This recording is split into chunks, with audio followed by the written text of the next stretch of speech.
So now that all the pieces are being cut, we're gonna go with the spindle sander and start removing to the line.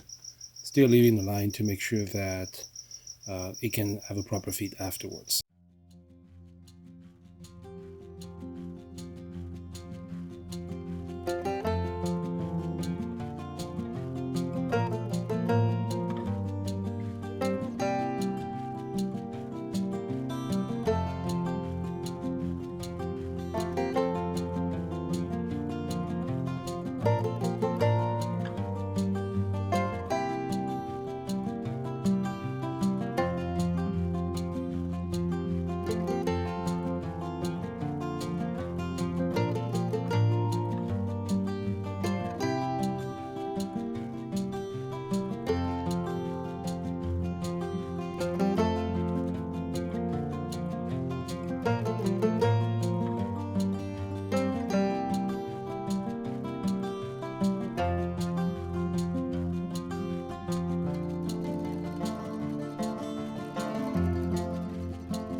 Alright guys, this is the final product.